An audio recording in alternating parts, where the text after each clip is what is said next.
I'm delighted today to be sitting here with Michael Harmon, who's a member of our senior class, and the legendary Bill Pritchard.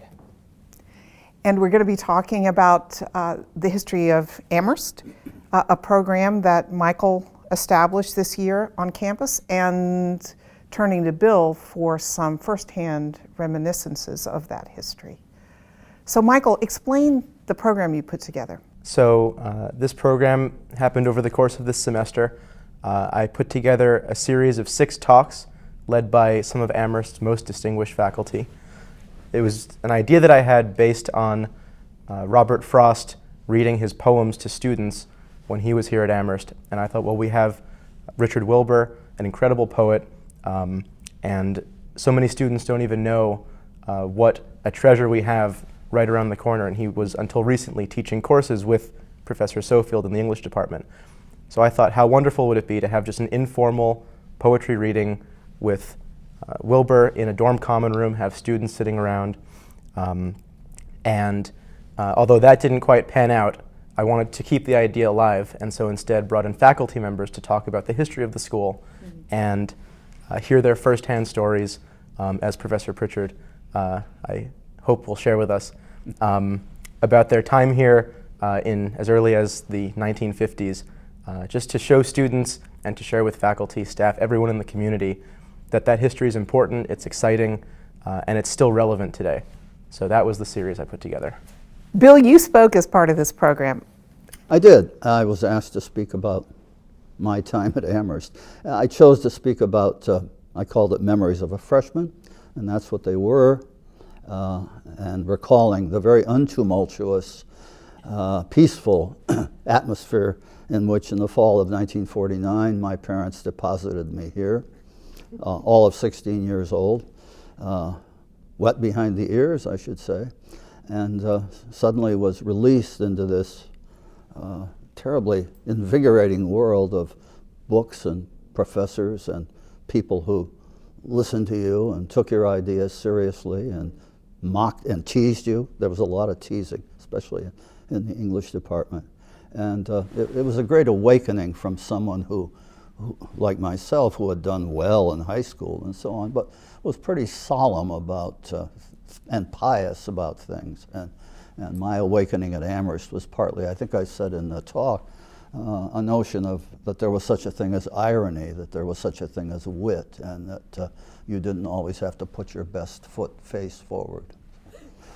So what interesting moments are still in your head from these talks and programs?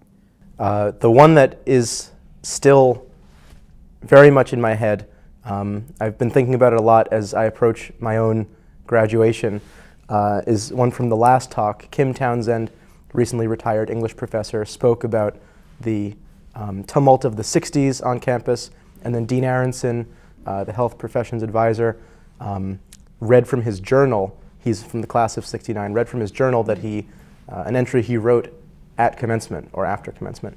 And that story of the 1969 commencement really blew my mind about how the campus came together, how everybody was singing, that the speaker was a student who was in a band like I am, and sang a song in front of everybody, and the families were singing, everybody was standing and cheering. So that was, I thought, a great moment to end this series on. And it's something I've been thinking about a lot since I'll be on the quad graduating myself in a few weeks.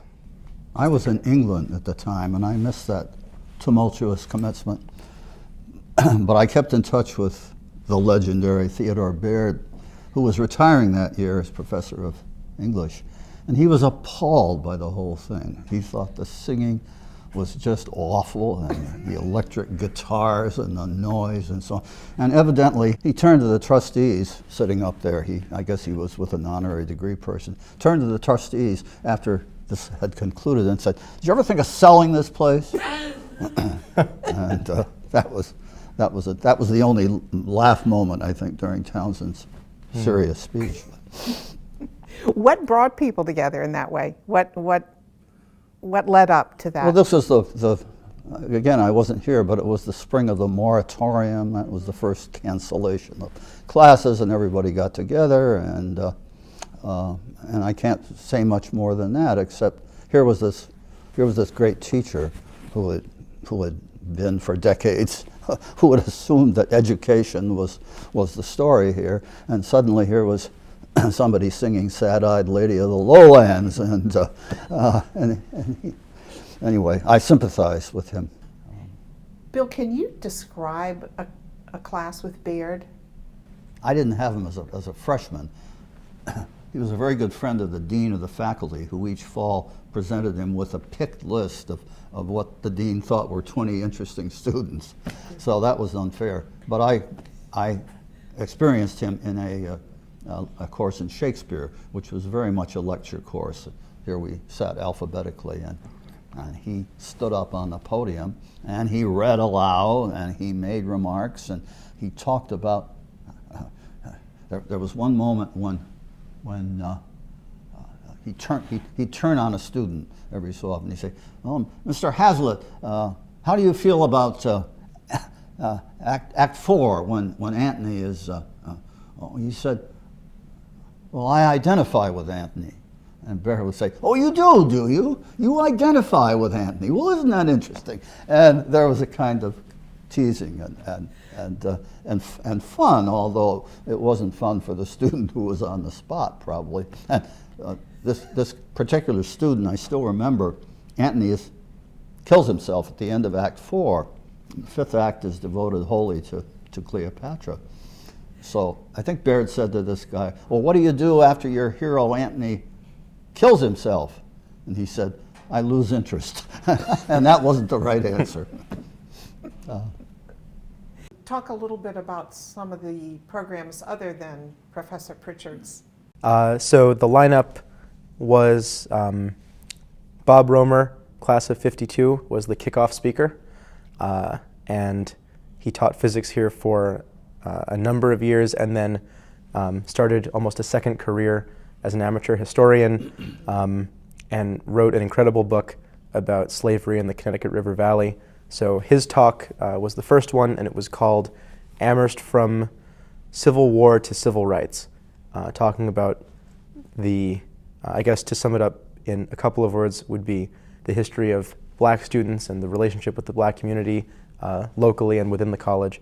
And that was a fascinating way for us to dig into what he called the ancient history of the school, going as far back as the mid-1800s.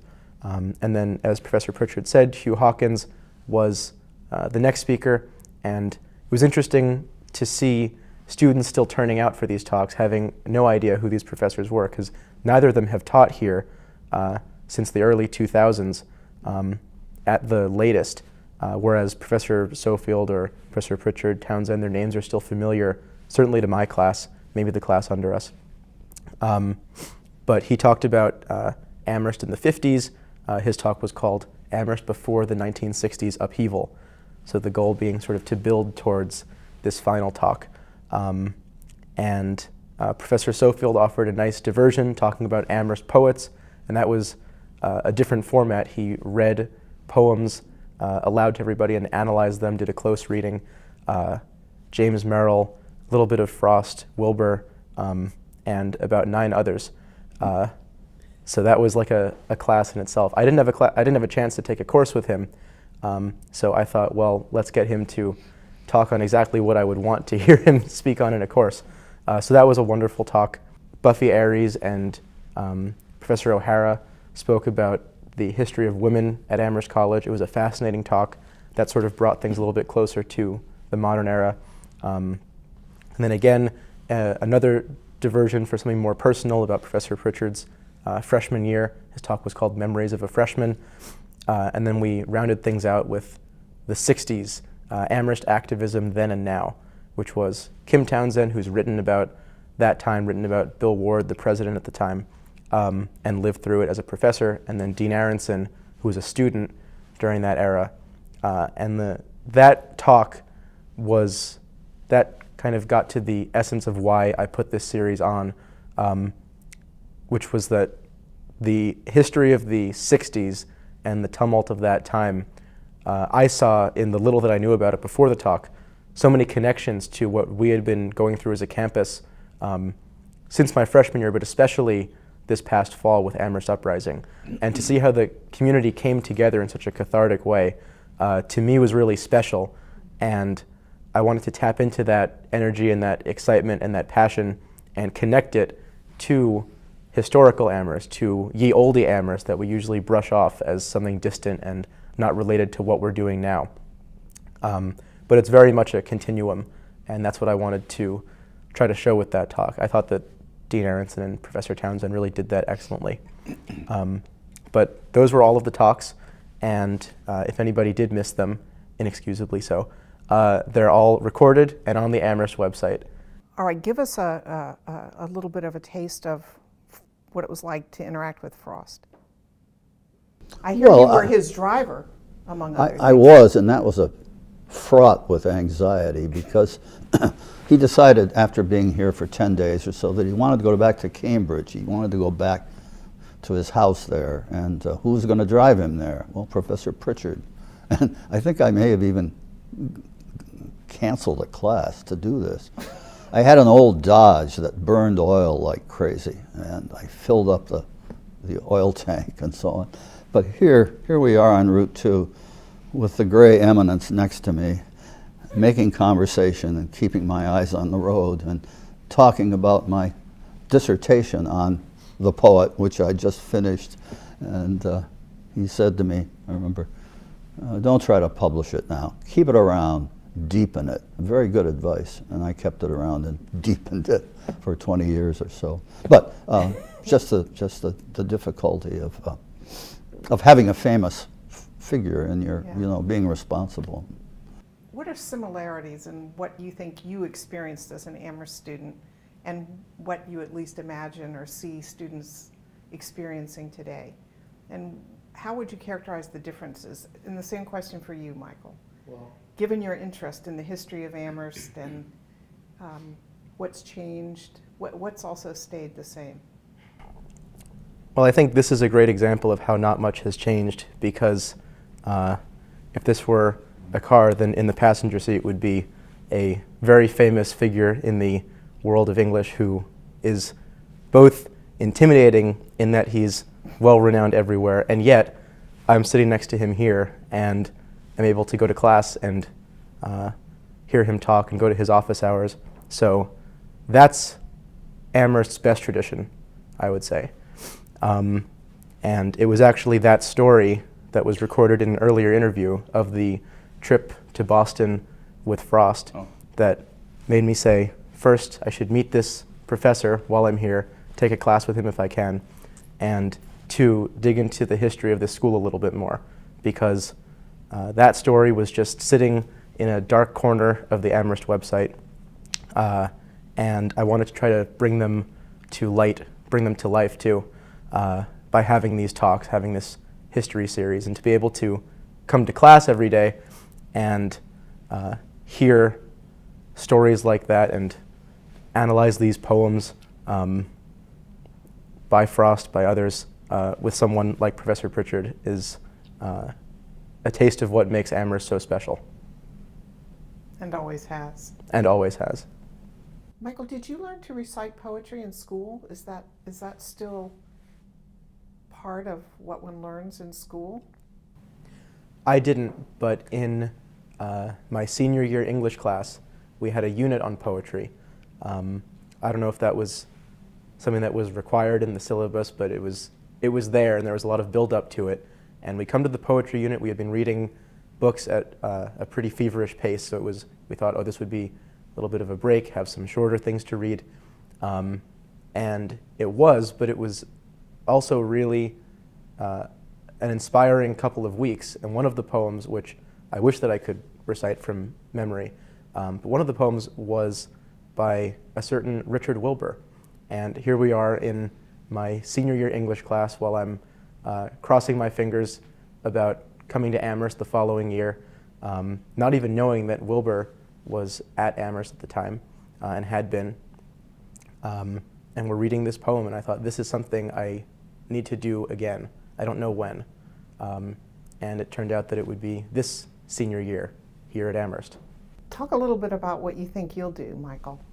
If Amherst has taught me anything, it's that I shouldn't stray too far from the humanities, because I came in as a freshman, pre-med, intro chemistry right off the bat without even questioning it, and now here I am. I finished the pre-med requirements, made it through Orgo, and just finished today, about an hour ago, TAing my last lab for organic chemistry.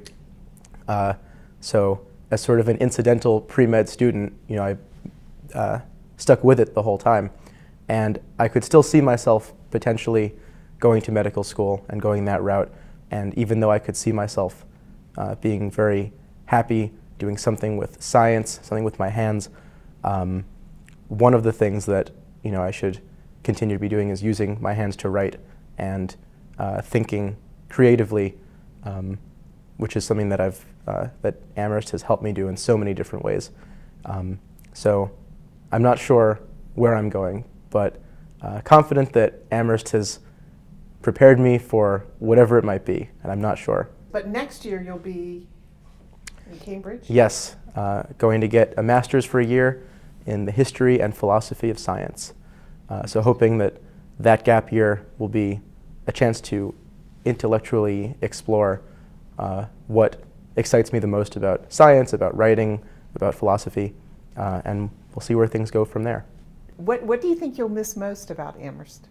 I think what I'll really miss, and I don't think any of my senior friends would disagree with this one, is living so close and being on a similar schedule to not just your friends, but to people that you can have just incredible conversations with. It could be something as seemingly insignificant or incidental as a lunchtime conversation in the front room of the dining hall where you can sit down and invariably find somebody to talk to.